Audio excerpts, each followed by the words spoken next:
Hello বন্ধুরা, আজ মাতৃভাষা দিবস। আমি বাঙালি, তাই বাংলাতে আজ ভিডিও করছি। 5 কিলো বস কোম্পানির এই যে মেশিন অনেক দিন ধরে ব্যবহার হচ্ছিল, এই মেশিনের এখন হ্যামারিং হচ্ছে না। তো হ্যামারিং না হওয়ার কারণ হচ্ছে এখানে যে বিটটা ফিটিং করা হয়, বিটটা ভিতর পর্যন্ত ঢুকছে না, তার জন্য হ্যামার হচ্ছে না। মেশিন তো ভালোভাবে চলছে, হ্যামার হচ্ছে না। আর হ্যামার না হওয়ার আরেক কারণ হয় এর ভিতরে গ্রিস না থাকার জন্য হ্যামার হয় না। তো লং টাইম ইউজ কীভাবে করতে পারো তার নিয়ে এই ভিডিও। মেশিন খুব সুন্দর চলছে, কিন্তু এর হ্যামার হচ্ছে না, বিট লাগালে ভালোভাবে কাজ হচ্ছে না। তো আস্তে আস্তে করে মেশিনটা খুলে রিপেয়ার করছি, তোমাদের সঙ্গে শেয়ার করছি। ভিডিও ভালোভাবে দেখো।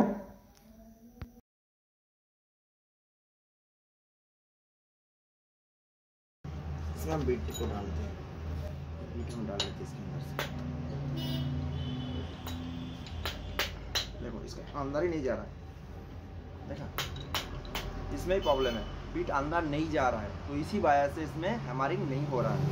तो इसमें टूल होल्डर में प्रॉब्लम से देखो इसके अंदर नहीं जा रहा है। तो क्यों है, तो देखो बीट इसके अंदर नहीं जा रहा है, इसी वजह से हैमरिंग नहीं हो रहा है। तो इसमें खोल के हमें चेक करना, मशीन तो बढ़िया चल रहा है, देखो मशीन चल रहा है, हमारे नहीं है, तो इसको ठीक करना है। तो खोल लेते हैं, तो ग्रीस भी कर लेते हैं। तो इसको हमें ऐसे खोलना है। तो खोलने के बाद अब ভালোভাবে গ্রিসিং করে নিলে বিট ভিতর পর্যন্ত যাবে এবং হ্যামার ভালোভাবে কাজ করবে। তো খোলার সময় কিছু জিনিস আপনাকে দেখে খুলতে হবে। এতে এক সার্ক্লিপ আছে, সার্ক্লিপটা খুলে নিতে হবে, এক পাতি নিতে হবে, আর আউটার যে লক প্লাস আছে তার সাহায্যে আস্তে আস্তে করে খুলে নিতে হবে। সার্ক্লিপ খোলার পর দুটো ওয়াশার পাবেন, একটা উপরে থাকে আর তার নিচে একটা থাকে, মাঝে একটা রাবার থাকে। এখনও পর্যন্ত যত হ্যামার মেশিন দেখেছো তাদের সমস্ত মেশিনেরই কিছু না কিছু প্রবলেম দেখতে পাবে। বস কোম্পানির 5 কিলো যে মেশিন আছে এর ভিতরে কোনো প্রবলেম দেখতে পাবে না। তো এই মেশিন সহজে নষ্ট হয় না। এই মেশিন কোম্পানি খুব ভালোভাবে তৈরি করেছে, এর দাম একটু বেশি। টুল হোল্ডারের প্রবলেম সমস্ত মেশিনেই দেখতে পাবে কম বেশি, কারণ এর টুল হোল্ডারের কোয়ালিটির আয়রন ব্যবহার করা হয়েছে, খুব শক্ত, তার জন্য খুব সহজেই নষ্ট হয় না। আমরা মার্কেটে যে ধরনের মেশিন কিনে থাকি একটু প্রাইস কম হয়, তো আমরা ভাবি এই মেশিনটা কিনলে আমাদের অনেক দিন পর্যন্ত ব্যবহার করতে পারবো, এটা সম্পূর্ণ ভুল। তো তোমরা যদি একটা ভালো মেশিন কিনতে চাও তো বস কোম্পানি এই মেশিনটা নিতে পারো। এই মেশিনে টুল হোল্ডারের যে লকিং প্রবলেম হয় দেখতে পাবে না, আর সহজেই নষ্ট হয় না। আর এর ভিতরে যে গ্রিস প্রবলেম অনেক মেশিনে দেখা যায়, একদিন ব্যবহার করলেই গ্রিস শেষ হয়ে যাচ্ছে, বা 1 মাস ব্যবহার করলে শেষ হয়ে যাচ্ছে। এই মেশিন 1 বছর পর্যন্ত গ্রিস করার দরকার হয় না, এত ভালো মেশিন। কেন? এর মেশিনে হিট হয় না। তো এই যে মেশিন, এই মেশিনের ভালো গুণগুলো তোমাদের সঙ্গে কিছু শেয়ার করছি। এই মেশিনে যে টুল হোল্ডার দেওয়া আছে খুব দামি কোয়ালিটির লোহা ব্যবহার করা হয়েছে, তার জন্য কোনোদিন নষ্ট হতে দেখতে পাবে না। কলকাতা যে পাওয়ার টুল সলিউশন দোকান আছে, তার 30 বছরের দোকান, সে বলছে আমি কোনোদিন টুল হোল্ডার চেঞ্জই করিনি। খারাপ হয়নি তো চেঞ্জ কেন করবে? টুল হোল্ডার চেঞ্জের ভিডিও ইউটিউবে পাবে না। এই মেশিনের আরেকটা ভালো গুণ আছে, সেটা হলো এই মেশিনে যে পিস্টন ব্যবহার করা হয়েছে ফাইবারের, কানেক্টিং রড ফাইবারের। সবচেয়ে যে বড় কারণ হলো এই মেশিনে যে গিয়ারটা ব্যবহার করা হয়েছে তার ফিটিংসও আলাদা। আমরা যে সমস্ত মেশিন বেশিরভাগ দেখে আসি 5 কিলো 7 কিলো, তার ভিতরে যে ক্র্যাঙ্কশ্যাফট ব্যবহার করা হয়, দেখো এখন বিট খুব সহজেই ভিতরে চলে যাচ্ছে এবং হ্যামার ভালোভাবে কাজ করবে।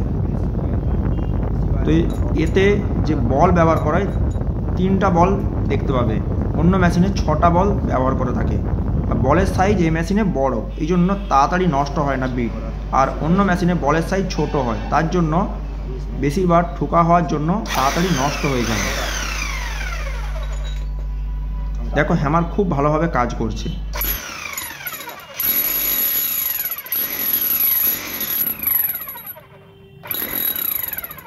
इसमें बीट लॉकिंग प्रॉब्लम था, इसी वजह से ये प्रॉब्लम हो रहा था। इसको ठीक कर लिया, तो अच्छे से क्लीन करते हैं, उसके बाद फिटिंग कर लेंगे ना, तो बढ़िया से फिट हो गया। इसमें क्लीन कर लेते हैं, आपको थोड़ा सा इसमें क्लीन करना है आपको अच्छे से। পরিষ্কার করে গ্রিজ করে ফিটিং করে নিচ্ছি। এই মেশিনে আরও একটা ভালো গুণ আছে, সামনে রাবার দেওয়া আছে। রাবার দেওয়ার জন্য যখন কাটিং করে তখন কংক্রিট ডাস্ট এর ভিতরে যায় না, আর বালি ধুলার জন্য অনেক সময় লোহ কেটে যায়, আর এই ক্ষেত্রে লোহ কাটিং হয় না, তো ডাস্টটা আগেই রাবারের সাহায্যে আটকে রাখে। আর যেসব মেশিন আমরা ব্যবহার করে থাকি সেখানে লোহ দেখতে পাওয়া যায়, এর সঙ্গে গ্যাপ থাকে। তোমরা ওই মেশিনও বেশি দিন যদি ইউজ করতে যাও, সামনে রাবার জাতীয় কিছু জিনিস দিয়ে যদি প্যাকিং করে নাও, তাহলে এই প্রবলেম থেকে অনেকটা মুক্তি পাবে। ভালো করে পরিষ্কার করে গ্রিজ করে ফিটিং করে নিচ্ছি।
দেখো খুব সুন্দরভাবে ফিটিং হয়ে গেছে।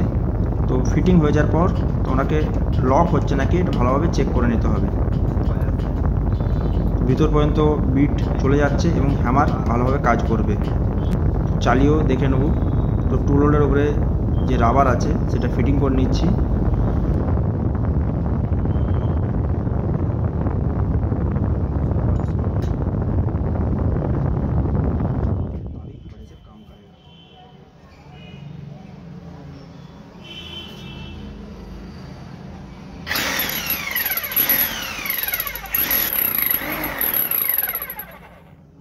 हमारी बॉडी से काम हो रहा है। इसमें हमें क्या करना है, थोड़ा सा ग्रीस भर लेना है यहाँ से।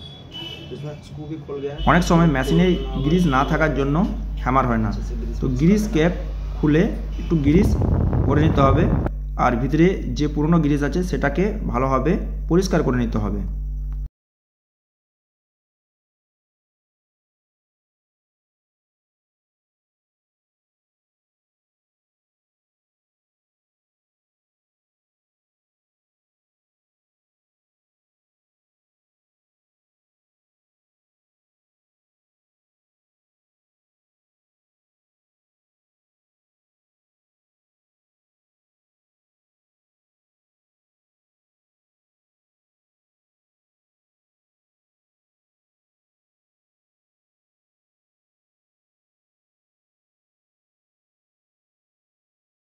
দেখুন ভালোভাবে পরিষ্কার হয়ে গেছে। নতুন গ্রিস ভরে ভালোভাবে ফিটিং করে নিতে হবে। এর ওরিংটা কেটে গেছে, আরেকটা মেশিন ছিল তার ওরিং এখানে ফিটিং করে নিয়েছি।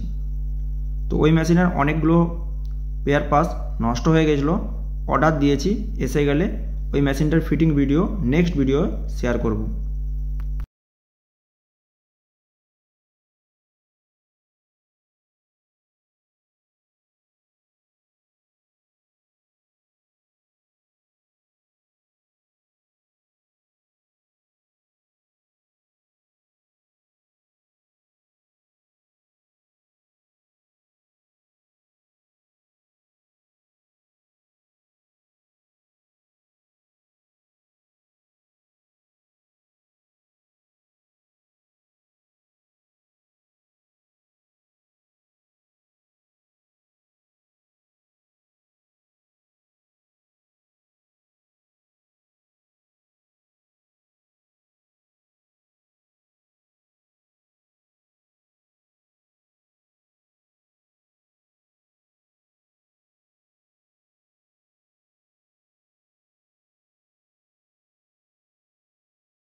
যখন নিয়ে আসে তোমরা আরেকটা জিনিস চেক করে নিতে হবে, এই মেশিনে কার্বন কতটা আছে, আর কার্বন ক্যাপ ওপেন করে তো তোমরাকে চালিয়ে দেখতে হবে যে মেশিনে স্পার্কিং হচ্ছে না হয়নি। তো অনেক সময় ছোট একটু প্রবলেমের জন্য আর্মেচার নষ্ট হতে পারে। তো তোমরা একবার পিছনের ব্যাক কভার খুলে কার্বন বের করে কার্বন কতটা আছে, ওসমে কিছু প্রবলেম আছে নাকি সব কিছু দেখে ফিটিং করে নেবে। এই মেশিন আমি যখন চালাই তখন দেখি এসমে স্পার্কিং হচ্ছে, তো স্পার্কিংটা আমি ঠিক করেছি, অনেকবার চেষ্টা করলাম হয়নি, তো অন্য মেশিনে কার্বন খুলে ফাইল দিয়ে ঘষে তারপর ফিটিং করার পর ঠিক হয়ে গেল। তো সব কিছু দেখে ফিটিং করবে, মেশিনের ছোটো ছোটো যে সমস্যা হয় সেগুলো ঠিক হয়ে যাবে, ভালোভাবে কাজ করতে পারবে।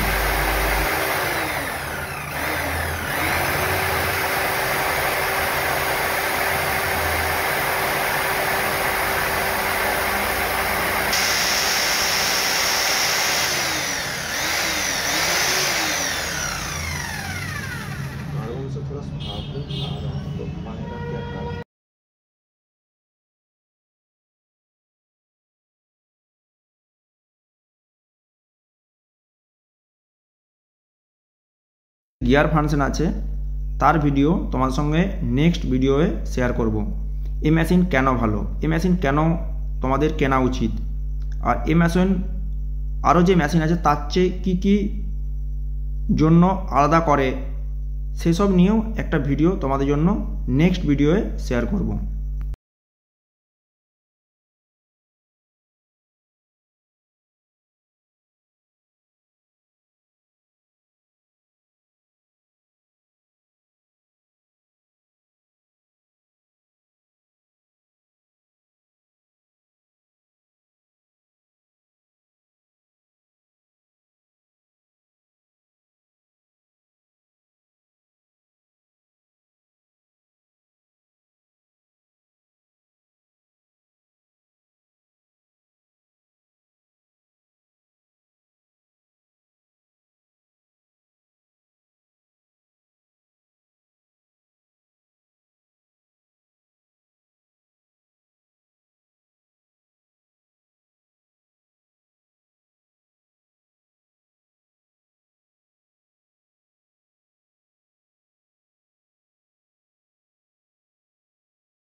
কার্বন একটু রিপেয়ার করার পর এখন কার্বনে যেরকম আগুন দিচ্ছিলো, ফাঁস হচ্ছিলো, এখন হচ্ছে না।